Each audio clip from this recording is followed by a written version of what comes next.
옳도다. 그들은 믿지 아니함으로 꺾이고 너는 믿음으로 섰느니라. 높은 마음을 품지 말고 도리어 두려워하라. 하나님이 원 가지들도 아끼지 아니하셨은즉 너도 아끼지 아니하시리라. 그러므로 하나님의 인자하심과 준엄하심을 보라. 넘어지는 자들에게는 준엄하심이 있으니 너희가 만일 하나님의 인자하심에 머물러 있으면 그 인자가 너희에게 있으리라. 그렇지 않으면 너도 찍히는 바 되리라. 아멘. 본문 말씀 로마서 11장 20절로부터 22절 말씀, 하나님의 인자하심 안에 머물라는 행복한 제목으로 선포하도록 하겠습니다. 본문 말씀에는 유대인들 가운데에서 배교와 불신앙으로 멸망한 사람들, 그리고 이방인들 가운데에서 예수님을 믿음으로 구원받은 사람들, 이 두 부류의 사람들이 나오고 있어요.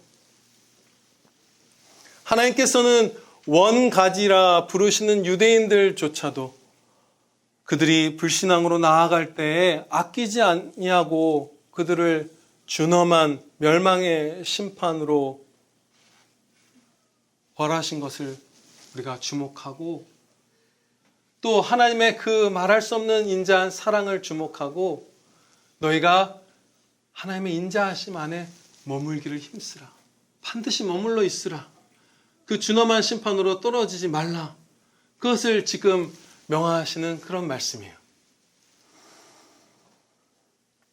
우리에게 하나님의 인자하심과 준엄하심을 주목하여 보라고 합니다. 오늘 우리가 주목하여 볼 거예요. 그리고 인자하심 안에 머무르는 방법을 배울 것입니다.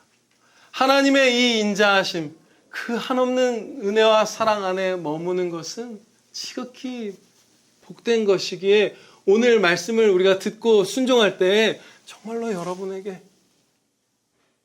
복된 삶을 주실 거예요. 성경에 밝히 말씀하시기를 하나님께서는 창세전에 예정하사 예수 그리스도를 믿게 해주신 그 자녀들은 결코 믿음을 잃지 않도록 보호해 주신다. 이렇게 말씀하죠.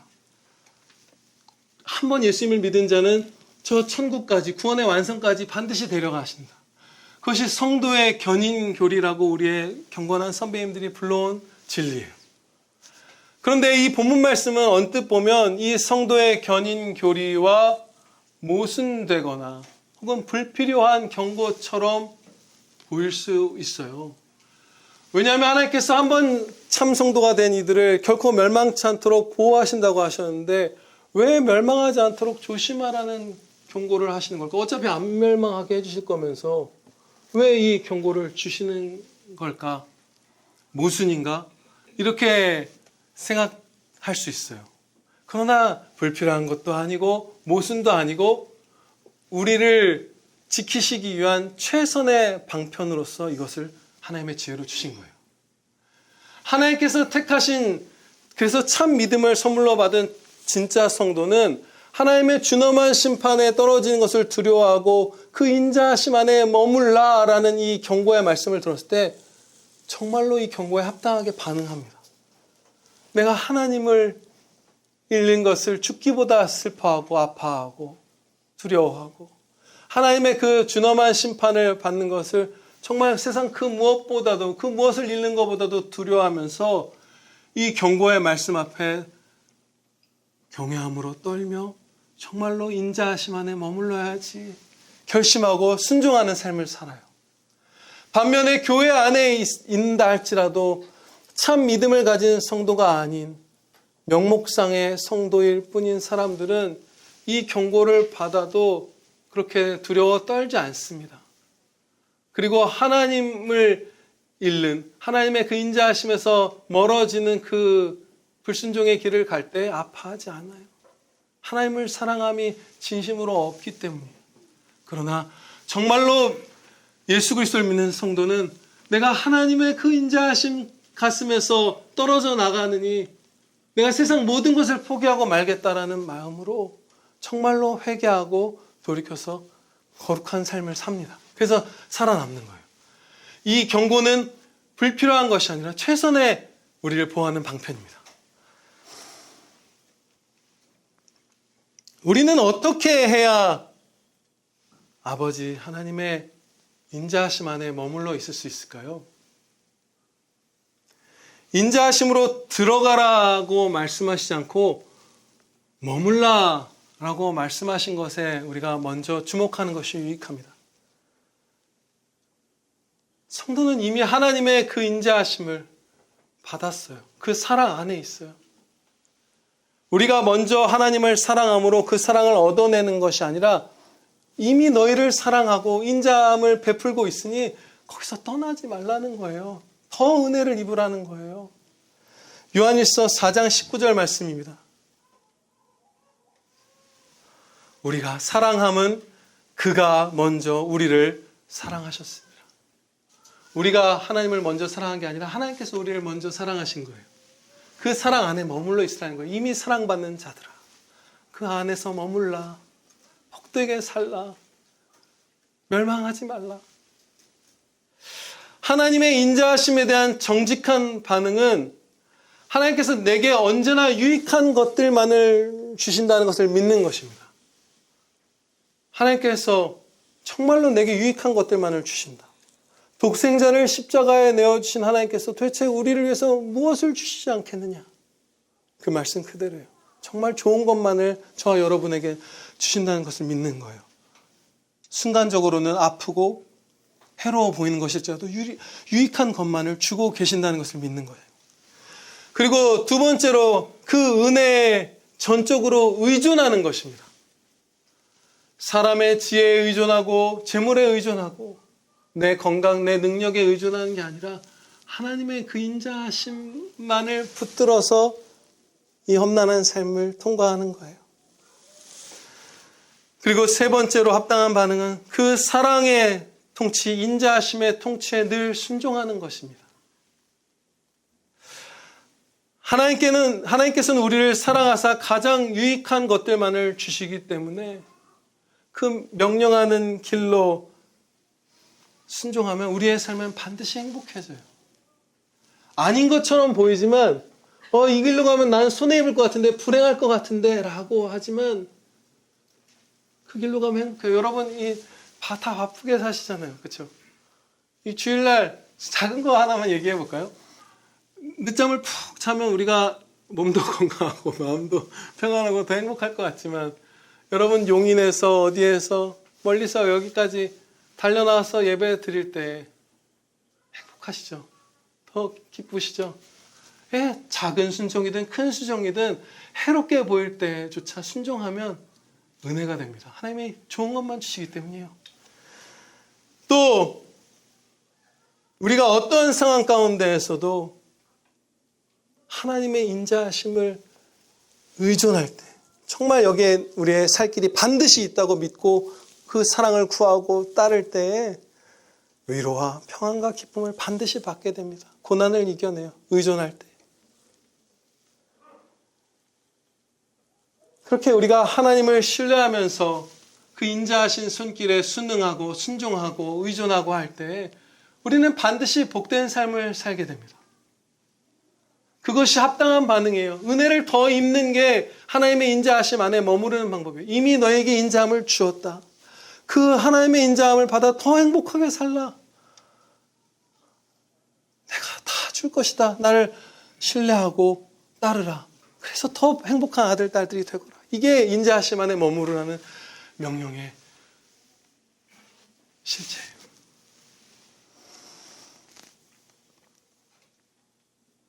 하나님의 인자하심을 주목하고 그 안에 머무르는 방편들을 구체적으로 살펴보기 전에 인자하심 안에 머무르는 것이 아닌 것, 인자하심이 아닌 것, 이것들을 잠시 살펴보고자 합니다. 인자하심이 아니고 인자하심에 대한 합당한 반응도 아닌 것 첫 번째는 우리가 하나님의 인자하심을 갚아드리려고 하는 거예요. 보답해드려야지. 내가 이렇게 인자함을 입었으니 사랑을 받았으니 하나님께 갚아드려야 되겠다. 이제 내가 좀 하나님을 드려야 되겠다. 너무 황당한 말이라서 헛웃음이 나요.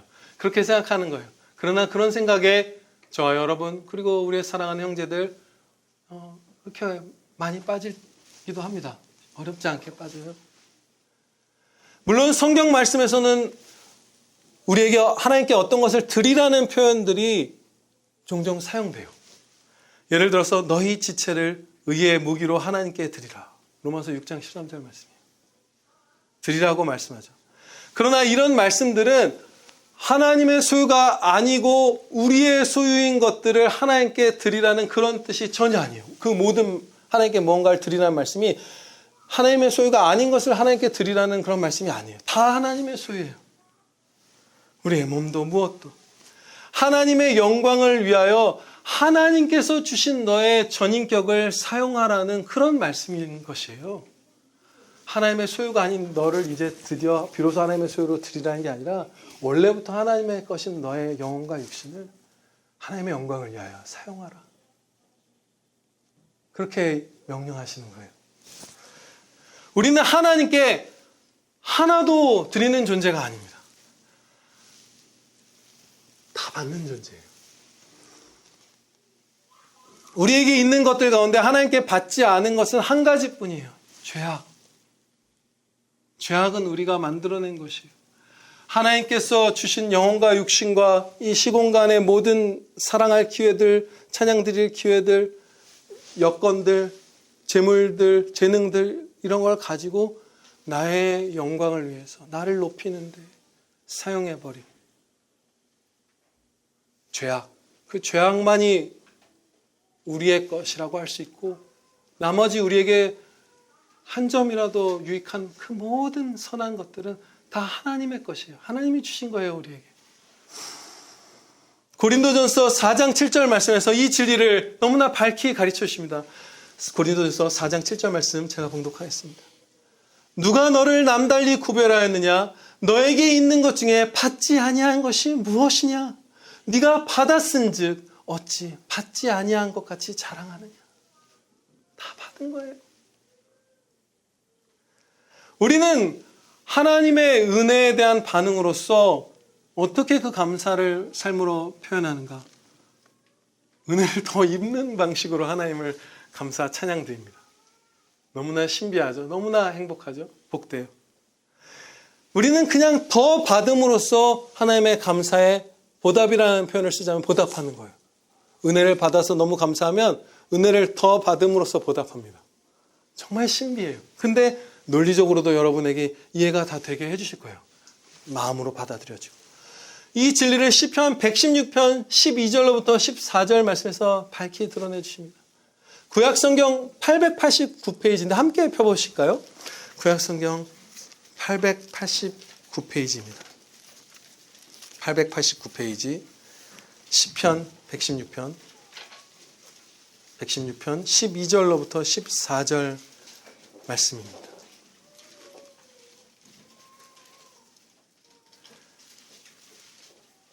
내게 주신 모든 은혜를 내가 여호와께 무엇으로 보답할까?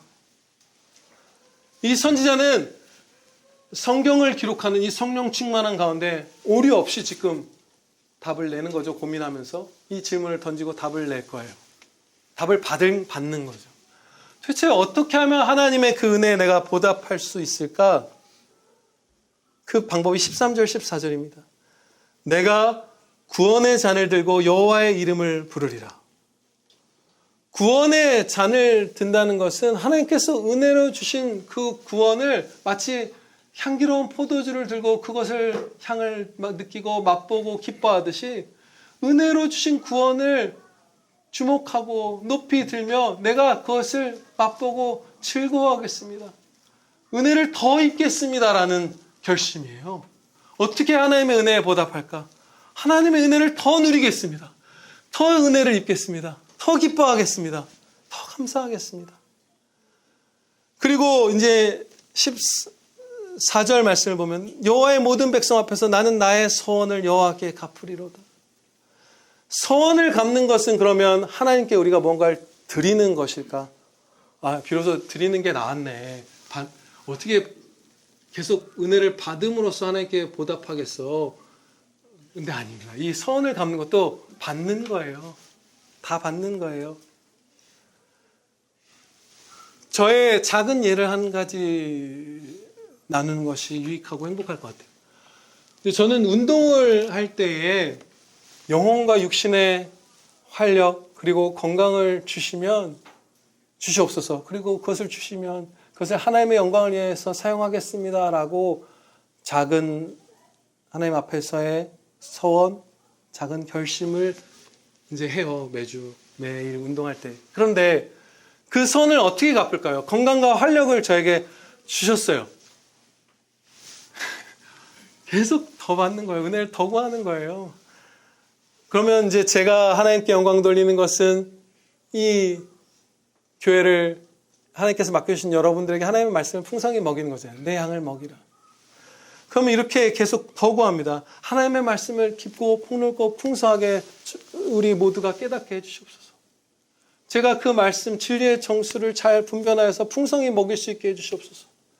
선포하는 하나님의 말씀에 가장 합당한 마음, 영혼의 상태, 말, 표정, 자세, 육신의 상태, 환경을 주시고 하나님의 말씀을 선포하는데 필요한 은사들과 유익한 은사들을 충만토록 주시옵소서. 지혜의 말씀의 은사를 주시옵소서. 다 은혜를 구해서 받는 거예요. 그게 서원을 갚는 방법이에요. 서원을 갚는다는 건 또 은혜를 받는다는 거예요. 만약에 우리가 자주 보는 서원 가운데 어떤 은혜들을 주시면 이만큼의 재물을 하나님의 영광을 위해서 바치겠습니다. 이런 서원하는 분들 우리가 종종 보죠. 제일 많이 보는 형태의 서원인 것 같아요. 근데 재물을 바치겠다는 서원도 받는 것이에요. 하나님께. 신명기 8장 17절로부터 18절 말씀에서 이와 관련된 중대한 말씀을 가르쳐주세요. 그러나 네가 마음에 이르기를 내 능력과 내 손의 힘으로 내가 이 재물을 얻었다 말할 것이라.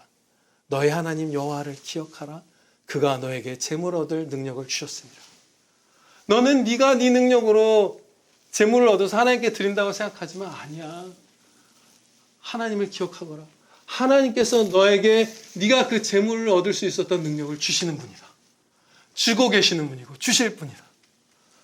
그러므로 재물을 바치는 서원도 하나님께 받는 것이에요. 그러므로 우리가 하나님께 계속 받는 자들이기 때문에 인자하심에 대한 합당한 반응은 더 많은 그 인자하심을 받는 행복한 삶으로 더 깊숙이 들어가는 것이기 때문에 수고하고 무거운 짐진 여러분들이 그리스도께로 와서 쉬실 수 있는 거예요. 하나님께 뭔가 하나님을 만족시켜 드릴 만한 것을 우리가 만들어내서 우리의 것을 창조해내서 우리가 바쳐야 한다면 우리는 기진할 거예요. 그런데 우리 자신조차 만족시키기 어렵죠.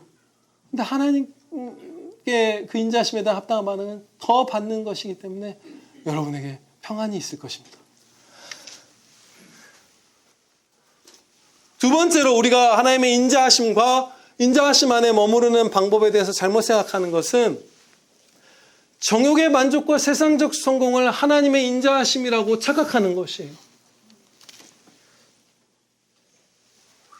지난 수십 년간 우리 한국 교회 안에서 간증의 자리에 세워진 분들을 우리가 잠시 떠올려 볼게요. 80년대, 90년대, 2000년대, 2010년대, 2020년대 많죠. 대부분 세상적으로 성공하고 유명해진 그런 분들이에요. 많은 돈을 번 사업가, 그리스도인 사업가, 무슨 배우, 가수, 운동선수 이런 분들이죠. 그런데 유심히 살펴보면 불신자들도 그들에게 주목하고 그들을 칭송할 만한 그 시점, 세상적으로 명예와 인기와 부를 누리는 그 시점에 사람들을 데려다가 간증의 자리에 많이 세웁니다. 그런데 여러분 잘 생각해 보면요. 한 그 10년대마다 유명했던 간증으로 많이 불려다녔던 그런 분들 나이가 들어서 다시 세워지던가요? 그 인기가 사라지고 유명세가 사라지고 그 왕성하게 사업하던 것에서 물러나고 할 때 그런 사람들을 80년대, 90년대에 많이 강단에 교회에서 세웠던 간증자분들을 지금도 모시던가요? 안 해요. 만약에 그 간증했던 분들이 참 성도라면 그 노년에 접어들었을 때 더 하나님과 동행한 역사가 많고 더 거룩하고 더 굳은 믿음으로 성숙한 간증을 할 수 있을 거예요. 그런데 안 하죠. 안 불러요. 세상의 성공, 정욕의 만족, 세상의 인기와 명예를 하나님의 인자하심이라고 착각하고 또 속이고 스스로 속으며 욕심을 추구하는 삶을 살기 때문이에요. 잘못된 거예요. 안 불러요. 지금 여러분 2020년대에 보는 그 간증으로 유명한 막 여기저기 다니는 분들 15년만 지나봐요. 못 볼 거예요, 우리는. 히브리서 11장에는 하나님께서 만약에 어느 자리에서 간증을 위해서 세운다면 가장 우선적으로 세울 법한 굳은 믿음과 거룩한 삶, 그 경건한 성품을 가졌던 성도들이 쫙 기록되어 있어요. 믿음장이라고 부르죠. 히브리서 11장을. 그런데 그분들의 삶은 이 땅의 기준에서 성공한 분도 있고 이런 표현을 써도 좋을지 모르겠는데 폭망한 분들도 있어요. 완전히 산산조각 분들도 많아요. 한 분, 아브라함만 예를 들어볼까요? 아브라함과 사라 이 부부. 아브람과 사레였죠. 근데 하나님께서 너에게 그 아브라함과 사라 부부에게 그 아브라함의 후손으로서 셀 수 없이 많은 사람들을 줄 것이다. 많은 왕들이 나게 할 것이다. 그래서 이름을 친히 하나님께서 바꿔주셨어요. 아브라함, 열국의 아버지. 사라, 왕후 이런 뜻이에요. 왕들의 어머니라는 의미. 그런데 사라가 불임이었잖아요. 그래서 폐경이 될 때까지 자손이 하나도 없었어요. 그리고 100세가 되었어요. 노인 되었어요. 아브라함과 사라가.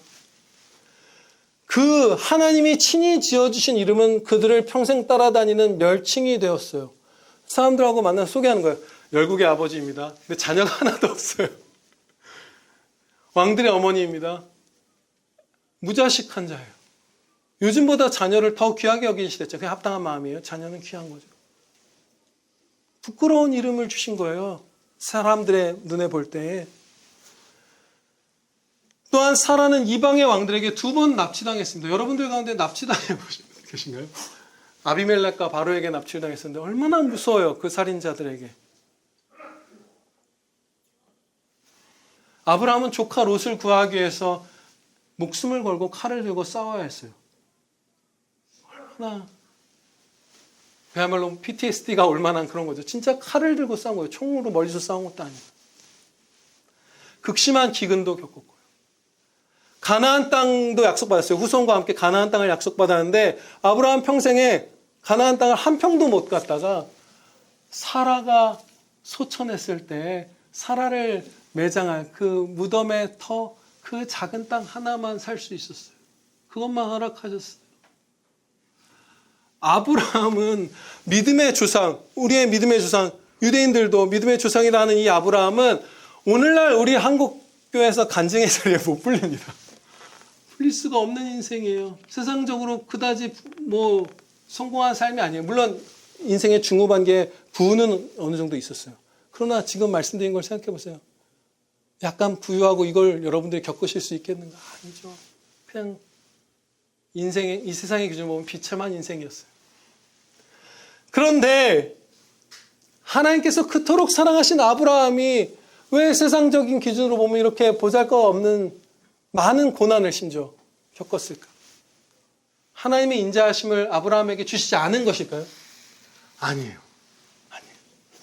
지금 우리가 평생에 가슴과 머리의 중심에 한가운데에 새겨야 할 진리를 선포하겠습니다.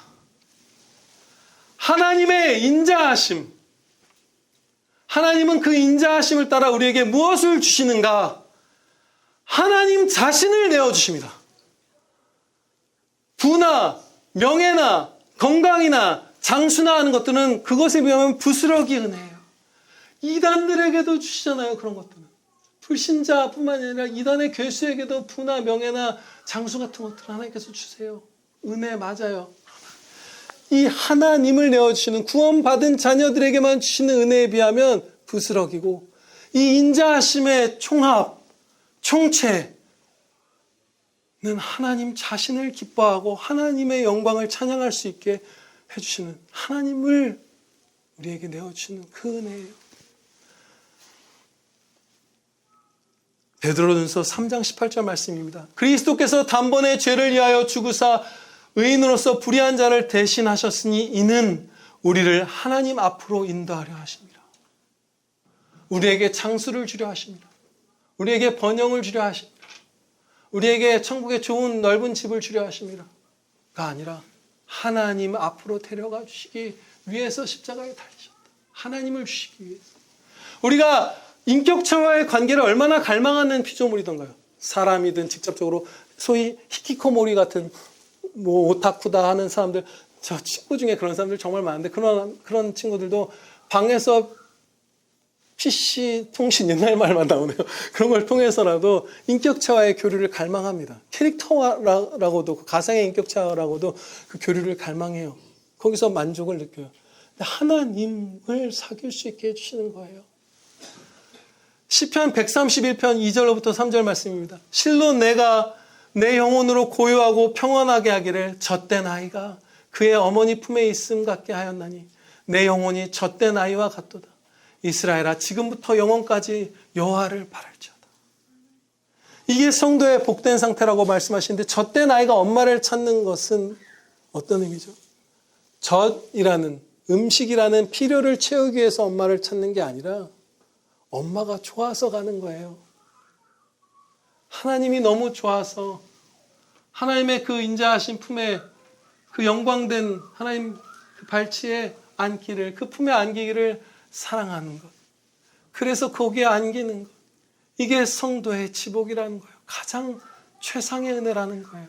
이것을 주시기에 독생자를 십자가에 내어주셨어요.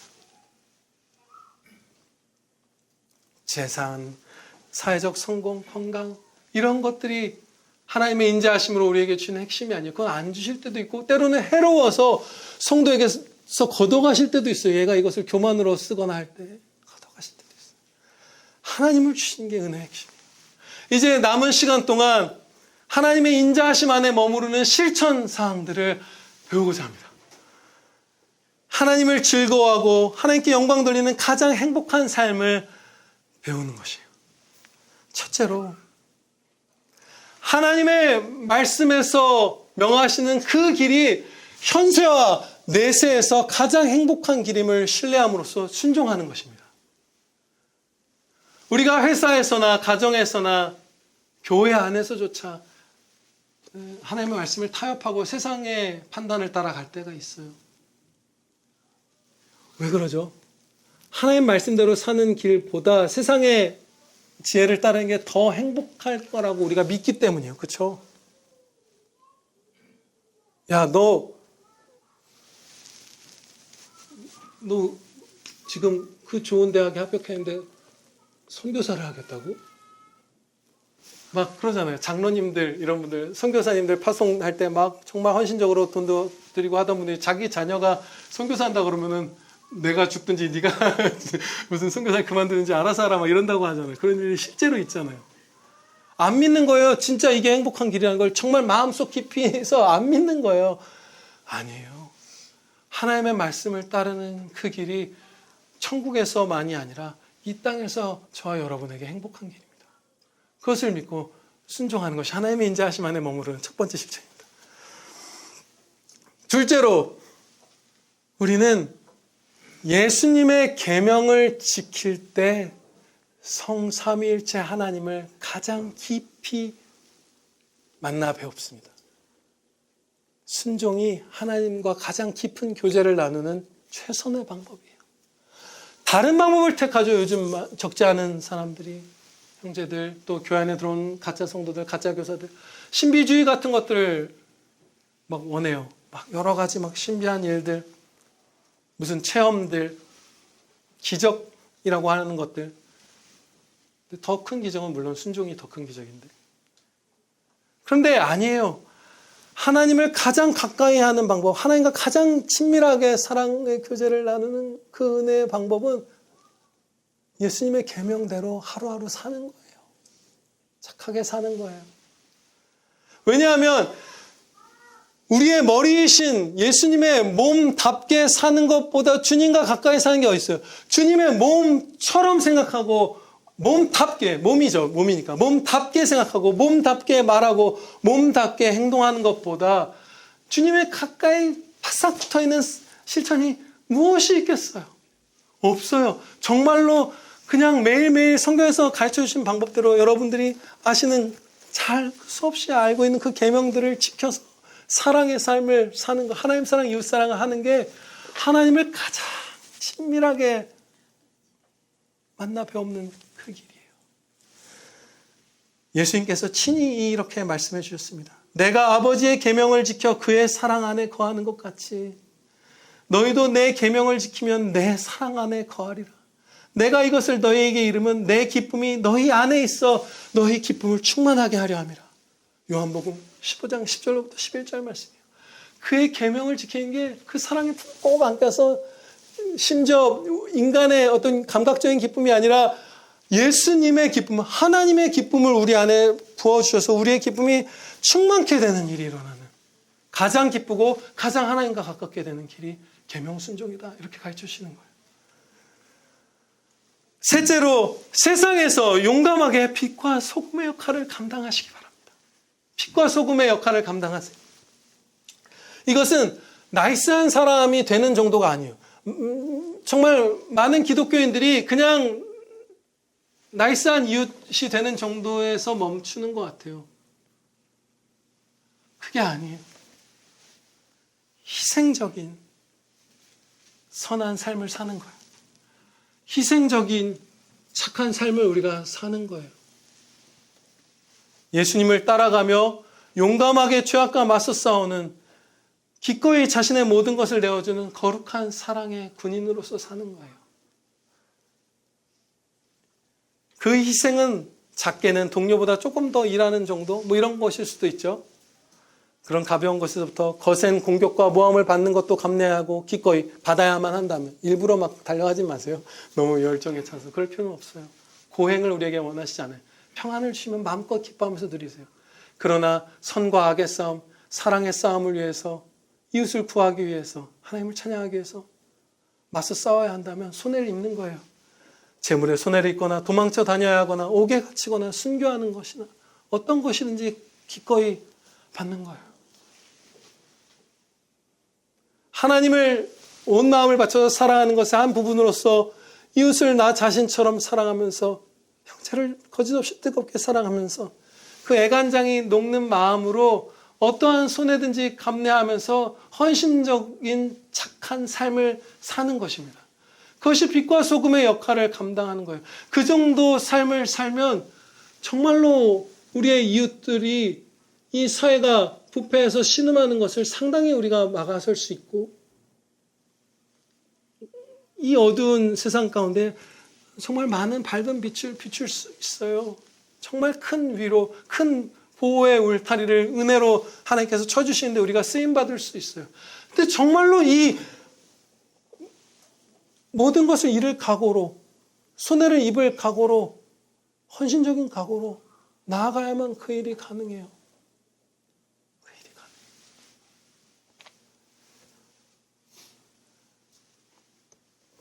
그런 각오와 헌신이 없고서는 이렇게 사단 마귀들의 영향 아래에서 자신들의 사랑하는 죄를 쫓아가는 사람들의 이 힘 안에서 막 굴러떨어지는 이 사회를 부패하지 않게 막아설 길이 없어요.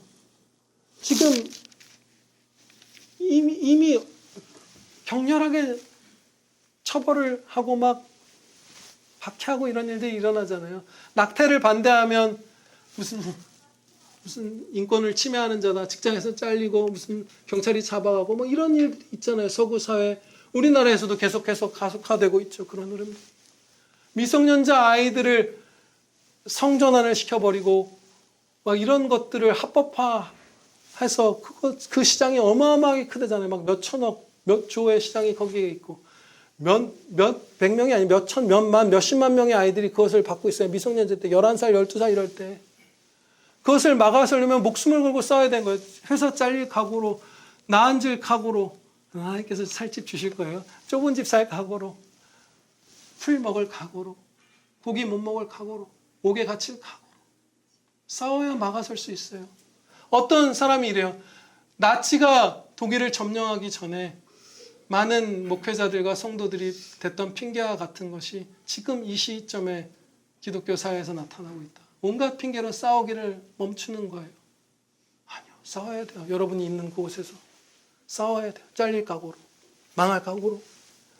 그리고 착한 행실이 아니고서는 사람들이 하나님의 영광을 밝히 볼 길이 없어요. 그게 최선의 길이에요. 거의 우리가 착한 행실을 보여주는 것이 최선의 방법이에요. 다른 어떤 것보다. 그런데 어떤 치유나 무슨 뭐 금리빨이 나타났다, 뭐 환상이 보였다, 뭐 온갖 것들을 많이 오늘날 교회들이 추구하고 그것을 통해서 하나님의 영광을 비추려 하고 전도하려 하고 막 그렇게 하죠. 그런데 그 치유의 역사는 보통 언제 많이 베푸셨나요? 처음에 하나님의 말씀이 전해질 때, 성경이 쓰여지는 그 시기들. 그럴 때 이것이 사람이, 의사가 흉내낼 수도 없는 기적의 치유의 역사를 보임으로써 이 사도들이 하나님께서 보내신 말씀의 사역자다라는 것을 증거하게 하시고 정말로 하나님의 말씀이란 걸 믿게 해주시는 하나의 방편으로서 치유의 역사를 특히 많이 베푸셨고, 또 아직 복음이 전해지지 않은 사회의 그 국가 민족의 선교사님들이 가서 복음을 전할 때 아직 그 믿음의 기초가 전혀 없을 때 많은 치유의 역사들을 허락하셔서 복음화되게 하는데 하나님께서 사용하셨어요. 그렇다고 해서 이 2023년 이미 신앙이 120년이 넘은 이 대한민국에서 치유의 특별한 은혜를 안 주신다는 건 아니에요. 주시죠. 그렇지만 더 풍성해 주시는 상황은 그 처음 말씀이 전해지는 그 시기들이에요. 그런데 우리는 더 나은 영광을 비추는 방법을 택해야 하는 것이, 그게 착한 행실인데, 사람이 병이 낫는 것은 지금 우리가 가진 의료기술은 예전에 신약성경이 쓰일 대로 가져가면 다 거의 대부분 기적처럼 보였을 거예요. 모방할 수 있어요. 상당 부분. 완전히 똑같아질 수는 없지만 굉장히 모방할 수 있죠. 깜짝 놀랄 거예요. 소돔과 고모라가 하루아침에 유황으로 막 멸해지는 거, 그거보다 위력으로 치면 더 센 핵미사일 같은 거 우리 이제 모방해서 보여줄 수 있잖아요. 핵미사일이 떨어지는 것을 구약시대에 사람들이 봤을 때 소돔과 고모라처럼 똑같이 놀랐을 거예요. 모세의 기적은 어떤가요? 물론 똑같이 재현할 수는 없죠. 분명히 하나님이 특별히 하신 일인 게 티가 나지만 모방을 상당히 할 수 있어요. 그냥 바다, 망망대해였던 곳에 도시를 세우잖아요. 땅을 개척해서 만들어내고 막 거기에 공항을 짓고 아파트를 짓고 하잖아요. 놀라지 않아요. 이제는 뭐 병이든 뭐든 이게 하나님의 영광을 밝히 드러내는 그런 게 아니에요. 그런데 아무리 과학기술이, 의학기술이 발전하고 토목기술이 발전하고 무엇이 해도 세상의 과학자들, 기술자들, 교사들, 철학자들 아무도 해낼 수 없었던 것이 무엇이죠?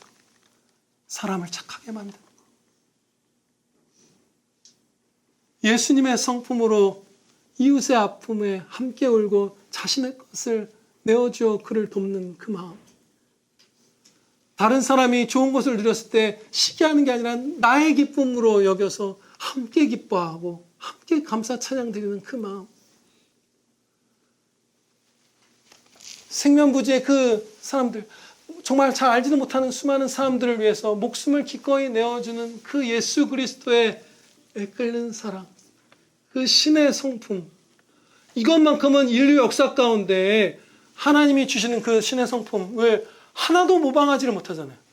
정신과 의사들이 아무리 달려들어도 무슨 전두엽을 잘라내도 상담을 해도 불가능한 거예요. 제일 큰 기적은 병이 낫는 것도 아니고 홍해가 갈라지는 것도 아니고 죄인이 그리스도의 성품으로 변화되는 것이에요. 그래서 여러분들이 착한 행실로 그 헌신적인 착함으로 보내신 곳에서 살아갈 때 사람들이 하나님께 영광을 돌리기 시작하는 거예요. 구원의 역사가 특별히 많이 베풀어 주시는 거예요. 사람이 등불을 켜서 말 아래 두지 아니하고 등경 위에 두나니 이러므로 집안 모든 사람에게 비치느니라. 이같이 너희 빛이 사람 앞에 비치게 하여 그들로 너희의 착한 행실을 보고 하늘에 계신 너희 아버지께 영광을 돌리게 하라. 너희의 기술을 보고 영광을 돌리게 하라. 너희의 높아진 지위를 보고 영광을 돌리게 하라가 아니라 착한 행실을 보고. 그런데 이 착한 행실은 필요하다면 목숨까지도 내어주는 그런 착한 행실입니다. 사랑의 군사. 네 번째로 우리가 하나님의 인자하심에 머무르는 방법. 고난을 겪습니다. 우리가 하나님의 말씀에 순종하며 살 때. 그 고난을 어떻게 견뎌내며 그 인자하심 품 안에 꽉 안겨 있을까요? 예수 그리스도께서 이 땅에 오셨을 때 고난을 견뎌내신 원리를 우리는 주목해야 합니다. 예수님은 장차 저 천국의 영광을 바라보심으로써 지금 닥친 고난을 이겨내셨어요. 히브리서 12장 1절부터 2절 말씀입니다. 이러므로 우리에게 구름같이 둘러싼 허다한 증인들이 있으니 모든 무거운 것과 얽매이기 쉬운 죄를 벗어버리고 인내로써 우리 앞에 당한 경주를 하며 믿음의 주요 또 온전하게 하시는 이인 예수를 바라보자. 그는 그 앞에 있는 기쁨을 위하여 십자가를 참으사 부끄러움을 개의치 아니하시더니 하나님 보좌 우편에 앉으셨느니라. 장차 이 구속사역을 다 마치시고 저 천국에서 누리실 그 영광의 기쁨을 바라보면서 또 주님만이 그 영광의 기쁨으로 들어간 게 아니라 주님이 구원해 주신 그 모든 자녀들을 데리고 그들에게 그 영광을 상속해 주신 그 기쁨, 장차의 저 천국에서의 기쁨을 바라봄으로써 십자가 고난을 이겨내신 거예요. 우리도 이 주를 바라보자 했잖아요. 인내하면서.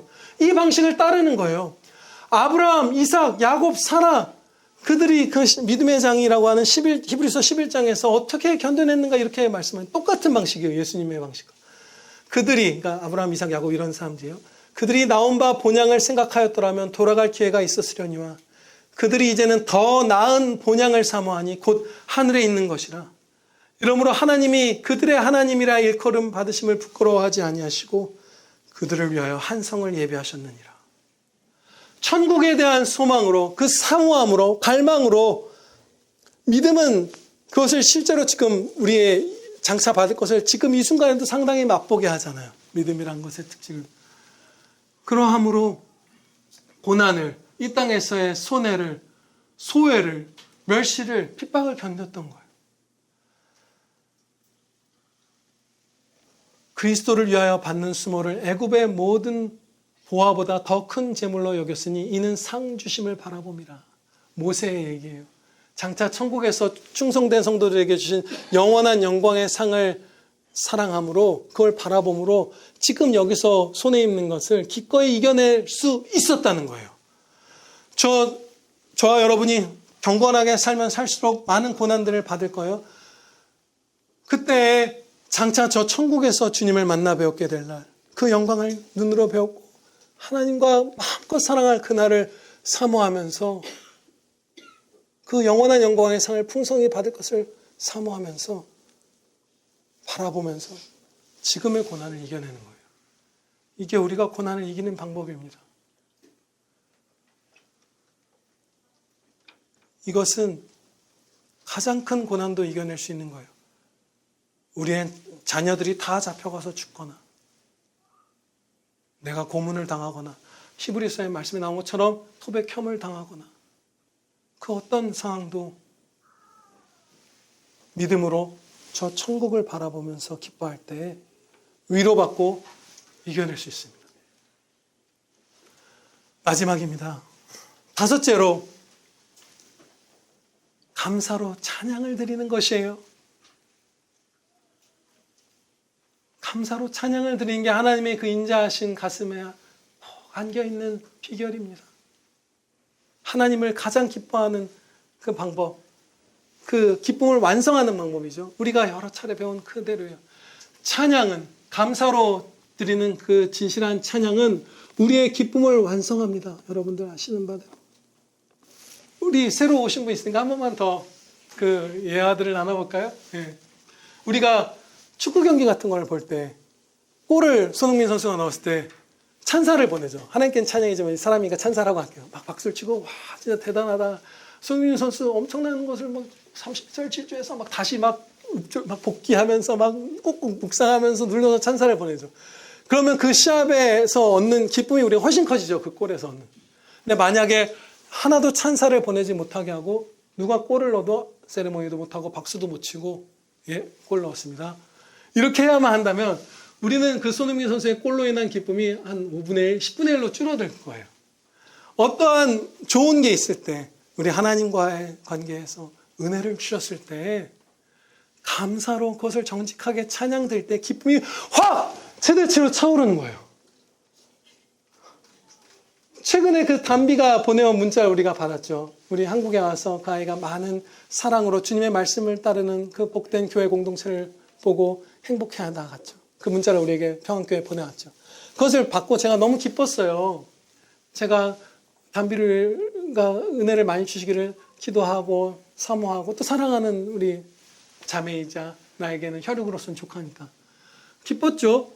그런데 이따가 갑자기 시간이 얼만큼 지났는지 모르겠는데 내가 이 은혜에 대해서 충분히 감사드리지 않았구나.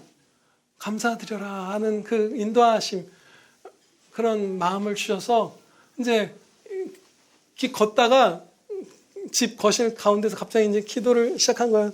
아버지, 저의 기도에 응답하여 주시고 이 담비에게 그 사랑과 은혜를 막 주셔서 감사합니다. 그걸 정직하게 아뢰면서 주신 애들 아뢰면서 기뻐하는데 막 그 기뻐서 막 주먹이 꽉 쥐어지는 그런 거 있죠. 막 웃음이 나오고 아버지 막 어떻게 하죠? 어떻게 이렇게 심지어 막 그때 기쁨이 완성되는 거예요. 감사 찬양 드릴 때. 이미 하나님께서 여러분을 사랑하셨습니다. 인자하심 안에 데려와 주셨어요. 십자가에 예수 그리스도께서 사해서 하나님 앞으로 인도받았어요. 여러분들은. 감사 찬양 드리면서 오늘 주신 실천들을 하면서 하나님의 인자하심 안에 머무르는 행복한 하늘딸 되시기를 주 예수 그리스도의 이름으로 축원합니다. 기도드리시겠습니다. 아버지 하나님 감사합니다. 이렇게 생명의 말씀을 저에게 넘치도록 베풀어 주시고 하나님의 그 사랑 안에 인자하심 안에 머무르는 방법을 가르쳐 주셔서 더 은혜 입고 더 은혜 받고 더 복된 자가 되며 하나님을 찬양하며 현세와 내세에서의 가장 복된 길로 살아가도록 이 죄 많은 저희를 인도하여 주심을 아버지 감사 찬양 드리옵나이다. 오늘 주신 말씀들이 저희의 마음에 깊고 폭넓고 풍성하게 뿌리 내리게 해주시고 하나님의 말씀 많이 뿌리 내리게 해주시고 평생에 30배, 60배, 100배 풍성한 열매를 맺게 하여 주시옵소서. 예수 그리스도 우리 주님의 이름으로 기도하렵나이다. 아멘.